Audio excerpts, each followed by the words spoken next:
नमस्कार, सुबह की 7 बजे वाले आप देख रहे हैं सुबह की राम। मैं हूं आपके साथ दीपाली। शुरुआत बड़ी खबर के साथ करते हैं। लखनऊ से बड़ी खबर है जहां चांगुर बाबा से जुड़ी ये बड़ी खबर। ईडी भी अब करेगी चांगुर बाबा की जांच।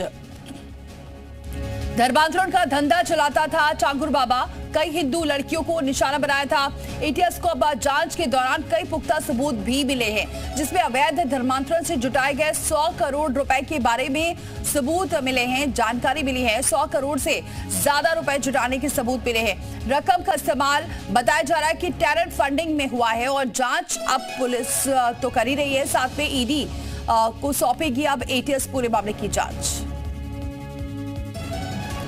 मयूर शुक्ला हमारे साथ जुड़ चुके हैं इस खबर पर। मयूर, लगातार चांगुर बाबा को लेकर अभी तक खुलासे हो रहे थे, गिरफ्तारी हुई, लेकिन अब 100 करोड़ का दावा भी किया जा रहा है कि जुटाए हुए हैं, वो भी जो काम सामने आ रहे हैं जिसमें टेरर फंडिंग का नाम भी अब सामने आ रहा है। देखिए, ये बात समझनी होगी कि चांगुर बाबा जब भी धर्मांतरण कराता था या फिर कोई आयोजन करता था तो वो पैसों का लालच देता था, मोटी रकम लोगों को देता था। तो आखिरकार ये पैसे आते कहाँ से थे? जब चांगुर बाबा से पूछताछ की गई, उसकी गिरफ्तारी हुई, उसकी जांच पड़ताल एटीएस ने की, तो अब ये सामने आया है कि लगभग 100 करोड़ रुपए की फंडिंग जो है उसको की गई थी, वो कहाँ से की गई है। तो ऐसे में इस पूरे मामले की जांच अब ईडी भी करेगा, इन्फोर्समेंट डायरेक्टरेट, क्योंकि एटीएस जो है अपनी विस्तृत रिपोर्ट बनाकर अब ईडी को सौंपेगा कि आखिरकार ये पैसा कहाँ से आ रहा था, क्या किसी दुश्मन देशों से भी इसका संपर्क था, जिस तरीके से इतना बड़ा मामला निकलकर सामने आया है धर्मांतरण का। इसी के साथ इन्हीं पैसों का इस्तेमाल वो टेरर फंडिंग में भी जो है वो कर सकता है, हथियारों की तस्करी में भी किया जा सकता है, और भी तमाम ऐसे अवैध काम हैं जिसको लेकर जो 100 करोड़ की संपत्ति का दावा किया जा रहा है उसका इस्तेमाल चांगुर बाबा कर सकता है। तो ऐसे में अभी तो एटीएस अपने एंगल से जांच कर रही, लेकिन जब अब ईडी इसमें आएगी तो वो पता लगाएगी कि इतनी बड़ी जो फंडिंग है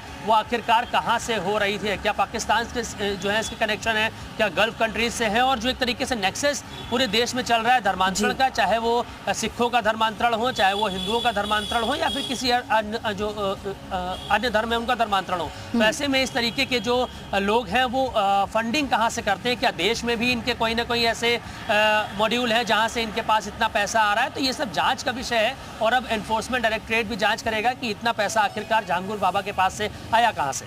बहुत शुक्रिया मयूर ये जानकारी हम तक पहुंचाने के लिए। तो फकीर के चोले में छिपे बैठे चांगुर बाबा का छल डिकोड हो गया है और धर्मांतरण वाला कोड सबके सामने आ गया है। जातियों के हिसाब से धर्म परिवर्तन करवाने वालों को पैसा देने वाला जमामुद्दीन उर्फ चांगुर बाबा ने पूछताछ में कई खुलासे किए, साथ ही करोड़ों की फंडिंग की भी जानकारी मिल रही है।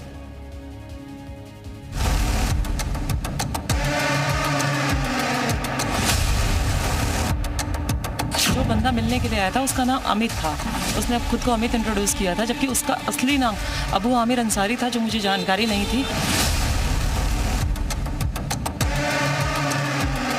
इनके एजेंट्स भोली भाली कन्याओं को खासकर हिंदू बताकर इन्हें धर्मांतरण के लिए प्रेरित करते हैं। खत्म हुआ चांगुर बाबा का छलावा।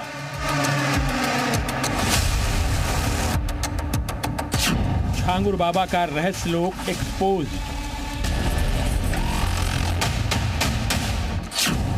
धर्मांतरण का खलीफा प्लान डीकोड। इस बहरूपीय बाबा का मुखौटा अब उतर चुका है। इस चेहरे के पीछे छिपी काली सोच भी अब सामने आ चुकी है। इस बाबा की असलियत खुल चुकी है। हाजी पीर के नाम पर धर्मांतरण का रैकेट चलाने वाला चांगुर बाबा उर्फ जमालुद्दीन अब यूपी एटीएस की शिकंजे में आ चुका है।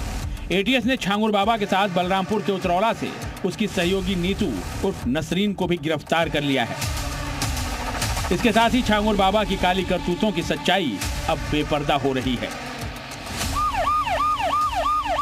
चांगुर बाबा ने धर्मांतरण का ऐसा जाल फैला रखा था जिसके तार उत्तर प्रदेश के कई जिलों से लेकर मिडिल ईस्ट के देशों तक फैले हुए थे। चांगुर बाबा के इस छलावे में प्यार में धोखे का एंगल है, विदेशी फंडिंग वाली साजिश है, लोगों को बहला फुसलाकर धर्म परिवर्तन वाली पूरी प्लानिंग है, और टारगेट पर हैं हिंदू और सिख लड़कियां। और उसका मुख्य सूत्रधार यानी इस पूरे खेल का मास्टरमाइंड है जमालुद्दीन उर्फ चांगुर बाबा, जो कि अब यूपी एटीएस के शिकंजे में है। गिरफ्तारी के बाद धर्मांतरण के इस पैन इंडिया नेटवर्क को लेकर जो खुलासा हो रहा है वो बेहद चौंकाने वाला है।